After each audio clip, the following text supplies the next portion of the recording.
Good afternoon and welcome. Today's event with Ascelia Pharma focused on the Q3 report and events after the closing of the quarter. My guest today is Deputy CEO Julie Brogren. As always, we will record this event and we will publish the recorded event on our platform after the event. And Ascelia will of course do the same. And to the audience, please post your questions below and I will forward them to Julia during the presentation. We will have a short break after the data is presented, so you can ask your questions regarding data when those are presented. So by that said, I hope everybody will enjoy this event. And please, Julie, carry on. Yes, thank you, Klaus. It's good to be here and to discuss our Q3 progress and the highlights here. Of course, the biggest highlight in Q3 was that we completed our rights issue financing. So that's the title. But as you said, we've also released some additional data from our phase 3 study. So I'll be making some forward-looking statements, and please pay attention to this.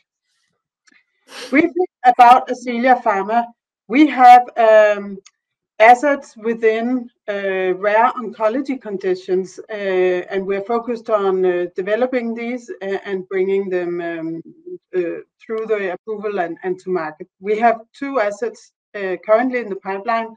One is Orviglance. It's an orphan diagnostic drug addressing an $800 million market. And I'll come back to who these patients are.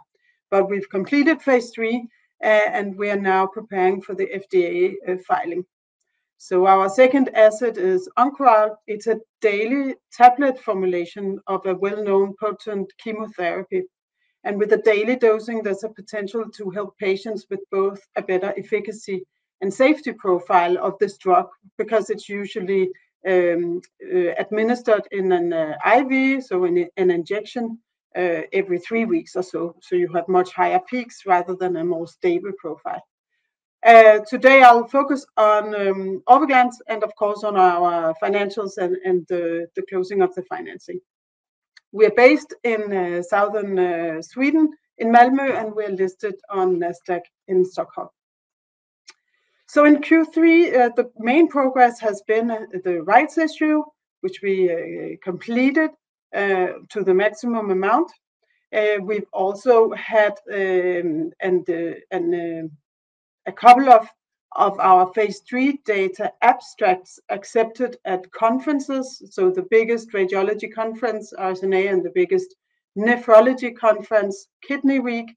So it's very encouraging to see that the data has been accepted at these first attempts, you can say, and both in the categories of what is called sort of late breaking or cutting edge. And we've also had an election to our board of directors, Marianne Koch, who has a long background in the pharma industry, in particular from the regulatory and development side. And so we're pleased to welcome her on our board. Then last week, we announced that we completed the planned full study report from our phase 3 study, Sparkle with Orviglance. And in that connection also, we have shared some of the data that we will come back to discussing. Overall, very encouraging data, fully supportive of the headline results, and it sort of confirms the robustness of the data for us to move ahead with. But to give an overview of our focus areas, we for our orphan diagnostic drug Orviglance, we have two overall objectives. One is to advance Orviglance to the FDA approval mid next year, with some milestones on that road. The other one, the other objective is to commercialize Orviglance in partnership with other players in the industry. So our objectives are to enter into an attractive partnership for the commercialization, and also, of course, to make sure that Orviglance is ready for launch with this partner when it's approved by the FDA. So those are the key objectives, but a little bit more on the background of Orviglance. Just in short, it's a well-defined, it addresses a well-defined unmet need for patients who have cancer and also have poor kidney function. It's an $800 million US market, and we have completed the clinical program with 9 studies and with very strong phase 3 results. We have commercial scale manufacturing, and now we're progressing with the regulatory file into the FDA submission and subsequent approval. So let's just go back to who these patients are and how we can help them. Cancer in the liver is unfortunately quite common. So both for patients who have primary liver cancer, but there are many cancer types that are prone to develop liver metastases. So colorectal cancer patients and metastatic breast cancer patients, gastric cancer, and so forth. So what is important in clinical practice is to detect these lesions of cancer metastases early on, or the primary liver cancer, and to plan the best possible treatment, surgery or drug treatment. The gold standard is to undergo an MRI, so a scanning in an MRI machine, and it's usually with a contrast agent, so a drug that improves the quality of the image, so to say. And those contrast agents generally available in the market today are based on gadolinium, a toxic heavy metal. And some years ago, a link was discovered between these contrast agents and a very severe side effect called nephrogenic systemic fibrosis.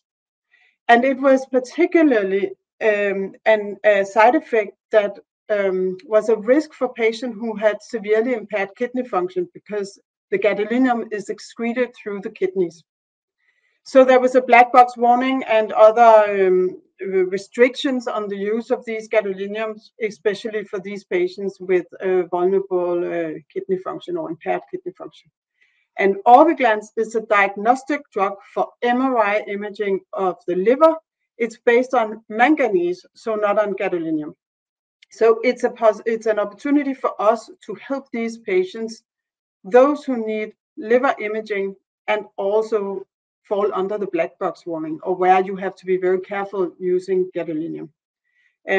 So it's specifically for the imaging of the liver in these patients. So that's the unmet need. And if I just move here to where we are today, fast forward, we have completed our phase 3 study with very successful headline results. We announced these in May. And the way to measure the primary endpoint success is how much better is the image with Orviglance than an MRI scan with no contrast agent. So that's called visualization. And the phase 3 study confirmed that Orviglance improves the visualization compared to unenhanced MRI. And that was is done in a study where we, of course, have the data from the patients, but we have 3 independent radiologists looking at all the images for all these patients. And 2 out of these 3 need to agree that Orviglance is better than unenhanced. In our phase 3 study, all 3 readers agreed that it was better. Also with high statistical significance, it was strong and conclusive and robust data and reliable data. So fantastic primary endpoint readout. Also in terms of safety, no surprises. The common adverse events would be something like mild nausea and so forth. So no surprises, no severe adverse drug reactions. And now, as you said, last week, we added something to the data in terms of our communication. First of all, we completed the full study report, which is a report of all the tables and data that we need to use. We need to use that in the material for the FDA application, or the NDA. But here I'm actually showing how the primary endpoint is read out. So I mentioned they score how much better is it with Orviglance than with an unenhanced. So Orviglance is the orange, the unenhanced is the blue one. It's on a scale from 1 to 4. And what you can see is the orange bars are further to the right than to the left, which means Orviglance scores higher in the mean score for these readers, than the blue ones. And the primary endpoint visualization is actually composed of two elements. One is the border delineation, so how sharp is the border, and the other one is lesion contrast, so two co-primary endpoints. Contrast is the difference between the background and the lesion enhancement. So as you can see here, the orange ones are further to the right than to the left.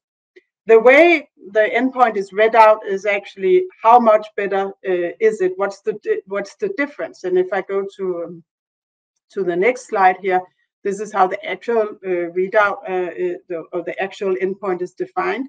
The difference between Orviglance enhanced images compared to the unenhanced were all in favor, so they're all positive. And you can see here the actual difference is sort of ranging towards 1 point on this 4-point scale or just below 1 point. So overall, it's fantastic results, and this is the primary endpoint, and that's exactly what we needed. We couldn't have hoped for more. Then, of course, we also have secondary endpoints, and first of all, they all support the primary analysis in the same direction. They were all favoring Orviglance compared to unenhanced. And there are a couple of the key ones is the detection of lesions. So primary endpoint is measuring how good is the visualization when you have a lesion. In secondary endpoints, we can take any lesion, whether you can see them on the unenhanced or not, but we can count how many more lesions were detected when the reader had Orviglance compared to when the reader did not have an Orviglance enhanced image. And in 40 to 52% of patients, there was at least one more new lesion detected with Orviglance than without. And this is, of course, important in clinical practice. It's also important that you can detect the small lesions. So we're also measuring what's the mean size of the smallest lesion detected with Orviglance. And that was smaller than with unenhanced. And then there are other secondary endpoints all pointing in the same direction, supporting Orviglance over unenhanced. And in terms of safety, also, again, no surprises. Mostly it's mild gastrointestinal side effects, so nausea, diarrhea, so forth. It's important that it's transient, so it's for a very short period of time, and also almost all of them were mild, and there's no serious adverse drug reactions observed. So Julia, if I can just jump in here just to ask to these slides with a lot of data on, and for the audience, if you have any questions whatsoever to primary or secondary endpoint, please post them and I will forward them to Julia. So Julia, just to understand you right, so your secondary, first of all, the data is of course new to me as well, the secondary endpoint data as well. So what you mean here with 40 to 52% is actually you are able to give a better treatment for the patient because you see more metastases in the liver. Exactly. Yes. So for the physician to decide on a clinical path, you need to detect the lesion, but you also sometimes need to know exactly where it is, so you can, if you plan a surgery and so forth, or follow up whether it's still there. So exactly, you need to detect them, but also see, if where they are and how big they are. Mm-hmm. And the other thing is that you are actually able to see smaller lesions as well. So you capture these ones that can grow over time. So you can actually see these lesions already, probably earlier compared to today's treatment or compared to unenhanced MRIs. I have to say, yeah. Correct. So the outcome data shows that the earlier you detect the lesions, the better the outcomes for survival and so forth for patients. That's of course relying on data from other contrast agents. So that's well known, and that's why it's important to detect these small lesions, because it means as early as possible, and it means that you can intervene and help the patient. Yeah, good. So and with that said, so with a very strong primary endpoint and a very good secondary endpoint as well, how does it help you in the process you are entering now, where you are doing the first, discussions with FDA, and later on making your application, your NDA filing. Of course, the headline is it's positive, but can you share with us, does this save you time, money, or can you get a faster approval? I know it's a lot of questions, but could you try to dwell a little on that, Julia? Yes, as you say, the primary endpoint and the secondary endpoints, that this is how we designed the study, and not least the primary endpoint. That is what we have agreed with the FDA is the success criteria for the study. So of course, there's no doubt that's the most important one in terms of the process with the NDA. It's also very important that, or encouraging, you can say, that the secondary endpoints point in the same direction, because that means that the data is very robust and it can help us in the dialogue with the FDA, of course. I think the secondary endpoints are also important for other reasons, because some of these are perhaps more important for example, payers or some of the key opinion leaders than or more important, as important for the clinical practice perspective and for payers as the visualization. As you say, it's both important to see whether the lesion is clearer on the image, but also to know how many are there. And so it's supportive in terms of the payer and the clinical landscape as well, and dialogue. But mostly, I think it's about, this is very robust data. It has high statistical significance, and so there's not a lot of margin for interpretation, and that is important in our dialogue with the FDA. So that's what we're bringing forward. Can it save time? There's always a lot of dialogue with throughout or questions and answers throughout a review period with the FDA. So of course, the more convincing the data is, hopefully the shorter or the simpler or the review will be. But there's always a dialogue, and overall it's simply that we obtained what we hope for and more. That's the most important.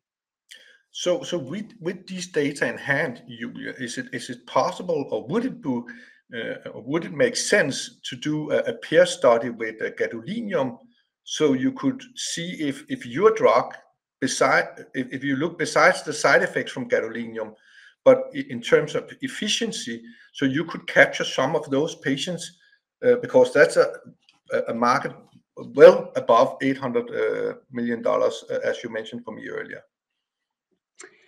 I think it's important to note that we do have a study where a small study, phase 2 study, where we're comparing, where we have a gadolinium contrast agent and Orviglance, comparing both to that contrast agent and to unenhanced. And the data is showing that you could say that for those endpoints, it was sort of on par. So similar contrast visualization. And whether or not it's a good idea to have a head-to-head study, it always has pros and cons. I think for our orphan drug designation and for this very vulnerable patient population that we are targeting now, the endpoint that we have agreed with the FDA would support, that it would support the label. That's the one versus unenhanced. So I think that's the most important. Over time, we will see if there are other patients where gadolinium may be medically inadvisable, but it's always a trade-off. The higher volume, maybe that will compromise the value potential of the drug if you change the assumptions for the patient population. Of course, I fully understand. Yeah. So but please carry on, Julia. Yeah, thank you. So with this in hand, we have completed now the clinical development program. In total, it's 9 studies, 286 patients. So that helps us move ahead into the application for the approval in the US. And that application includes, of course, the clinical data, the non-clinical data, and also the manufacturing-related data. And that is on track. Our plan is to submit it in the middle of next year. We have completed the full study report, as I mentioned, and then there's a standard interaction with the FDA that will take place early next year. It's called a pre-submission meeting, and that's where we align on, the content of the file and how we present the data and so forth. So that's all on track. But now I want to just go a little bit back to the commercial potential. You also asked a few questions about that. $800 million is the addressable market for Orviglance. Half of that virtually is in the US. And that's specifically for the patient population where we have to be careful when using gadolinium. So the ones who need liver imaging and who also have severely impaired kidney function. Our strategy is to commercialize with partners. And the US is the biggest market, but just to look into how many are these patients and what's the volume here. And you mentioned also if you change some of these assumptions, what happens then? It's roughly 100,000 procedures annually. And that's and this is based on real world data. So where we have this from actual claims in the US. And it's around 2 per patient per year, so it's 50,000 patients we can help specifically with Orviglance. But it's interesting from a commercialization perspective because they are very vulnerable, which means they are typically at the bigger hospitals, and therefore it's a very sort of focused launch. You can capture 75% of the market with 400 accounts in the US, and that's actually considered a very focused launch and not that much. Then there's an attractive pricing opportunity because they are so vulnerable and the impact for the payer of helping these patients is relatively limited. So today, physicians do prefer either an unenhanced or maybe a contrast-enhanced MRI, although they're very well aware of the black box warning. So either physicians will say, I would, of course, prefer a contrast agent where I don't have to consider the risk of using gadolinium today, or I would want the Orviglance contrast enhancement because it's better than an unenhanced image. Overall, they're saying if this product was available, we would be interested in using the product. And that's, of course, very encouraging for us. And just the whole dynamic in the industry is also changing at the moment. If we look back, the discussion was about the black box warning, but today the discussions around gadolinium also include deposition in the brain and other organs for all of us. So gadolinium retention is well known.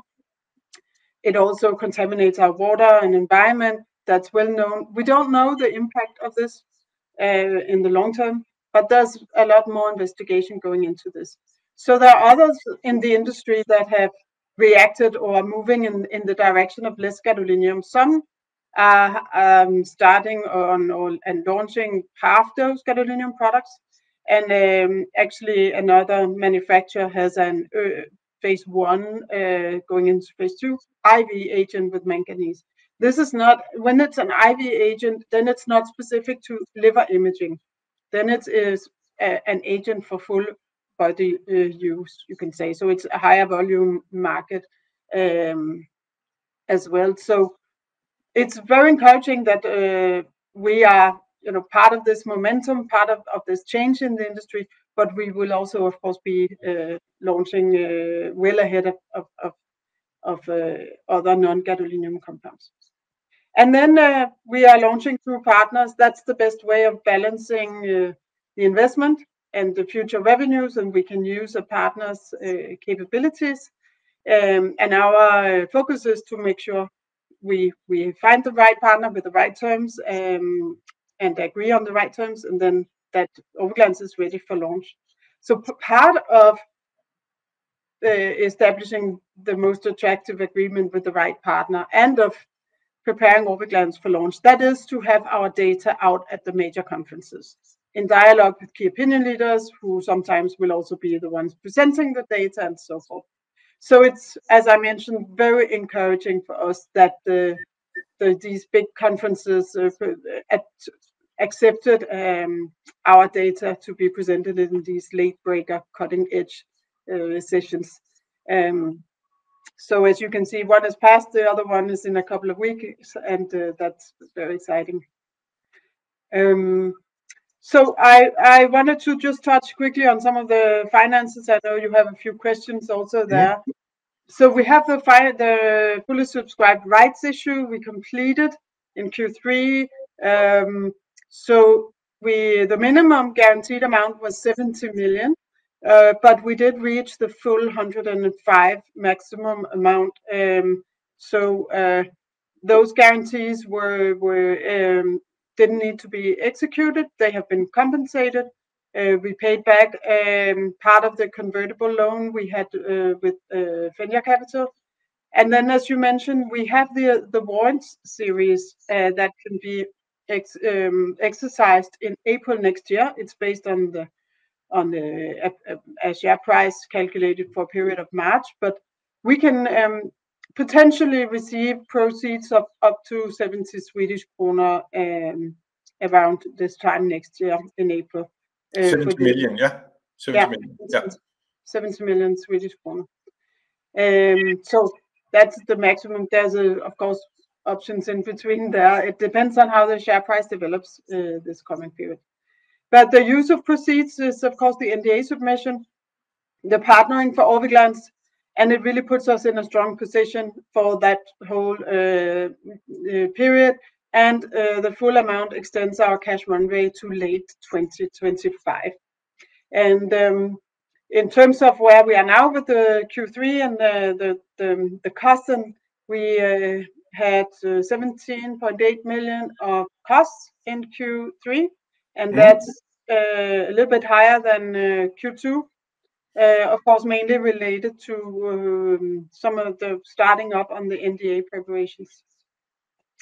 And then we had 96 million cash end of Q3, and that incorporates, of course, the full rights issue and brings us with that runway to late 2025, well beyond the NDA submission next year. So again, to summarize, our focus areas are to advance Orviglance to approval and secure partnering and commercialization readiness for Orviglance, and these activities are on track. Thanks a lot, Julie. So with that said, we open up for questions, and I can start right away if we look into your financial situation. So you mentioned you have around 100 million end of the quarter. And you also mentioned you have a runway until late 2025 with those things in budget you mentioned in your presentation. So is it right to assume that the 70 million, if you receive the full amount from your run program, will take you further into maybe beginning of 2026? Correct. So the runway to late next year does not include financing from warrants. It does not include any payments from a partnership, and for completeness, it does not include neither paying back the rest of the loan with Ascelia. Good. So let's dwell a little on partnering, because now we already checked a lot of boxes during 2024, and I'm glad that you managed it so far, Julia. But when we look into partnering, you still mentioned partner and partners. Are you looking for one as a single global partner, or are you looking for partners depending on the area? And if these things get a little postponed with partnering, now I know you have a conference, you have a very convincing data package. Are you able to launch yourself? Whether it's one or several partners depends on if we have the optimal agreement with someone who prefers the US, for example, that's an option. But I think the starting point is that the US is by far the largest market opportunity, the biggest market opportunity. And so we expect, of course, a partnership will include at least the US. Will they take all of the rest of the world? We will see, but there are actually some mature markets where it's typical that there are some players that only focus on those. There are some, there are regions in the world where it makes most sense to that it's a more specialized local partner. But I think the most important thing is that we secure a strong partnership for the US and hopefully a few other mature markets in the same go. But let's see. Sorry, just. Then you asked if there's delay in the partnership. The delay, the right timing for a partnership is the time where we have the best possible agreement, and that's an ongoing process. And of course, we know what it's going to take to launch because that was our previous strategy, and we want to continue creating value for Orviglance. As mentioned, we're going to the conferences, we're making sure the product is ready in terms of supply chain. So it's not sort of the plan is to launch with a partner, and we continue to prepare so we are ready at the time of the partnership and to help the partner launch. So I think it's best. The focus is on the partnering right now. But of course we know what it takes because that was our previous strategy, and that helps us in this dialogue. It's very useful that we have been through the thinking ourselves of what it actually takes. And when we look into the partner agreement, and I know this is early days, and it's also maybe difficult for you to mention right now, but I know you mentioned before that as an emerging growth company, the phase you enter now, you're also looking for a partner that is fitting your needs. So you're not necessarily looking to team up with Pfizer or a big company like AstraZeneca, but maybe more a partner that is of course bigger than you, but who can take this product aggressively to the market and meet the unmet need. What kind of licensing deal are you looking into? Are you looking into more upfront payments and maybe a lower royalty rates depending on the partner and the scope of the world? Could you elaborate a little on that, Julie? Yes, we're looking for the partnership that gives optimal value for both parties. But of course, those payments with you could call it the risk assessed valuation will go into the model on both ends, and then we will find the one that matches the objectives on both ends. So I don't think it's not optimal to have to talk too much about what we prefer. I think a lot of things come into play here. I think what's important in terms of partnership is that there's a value on both sides, but also that there's a good strategy fit, and that Orviglance is a meaningful contribution to the partner's business, because there's a risk with that you in large organizations that you drown, or that if it doesn't fit the capabilities, so it should fit capabilities. Doesn't mean it couldn't be a large organization, but it should be a meaningful contribution to the strategy and business of a partner. That's a good way to put it. And I know we are a couple of minutes past time, but there's a last good question here I want to address, if it's okay, Julie. So when you enter into partnership, will we hear more about Oncoral, and will the partnership actually make you start up the project again, or should we look for a capital raise, another capital raise?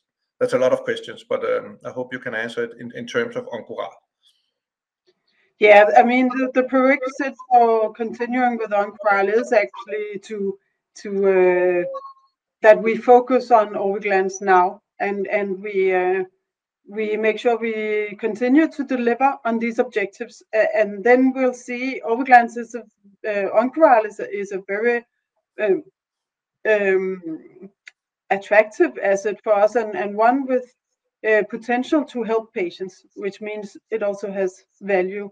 So we are looking forward to continuing with Oncoral, but right now the way to do that is to make sure we continue succeeding with Orviglance. So I don't want to speculate too much, but of course we have said, and I can confirm that what we have communicated is that the use of proceeds and funds that we have now is to take Orviglance to the submission and secure the partnering, and then we have financing till end of to late next year. Yeah. Thanks a lot, Julie. Thanks a lot for answering all the questions, and thanks a lot for your thoroughly presentation as always. And also thanks a lot to the audience and for your questions. And with that said, I will close the event for today and hope you all will enjoy your afternoon. So thanks a lot. Thank you, Claus.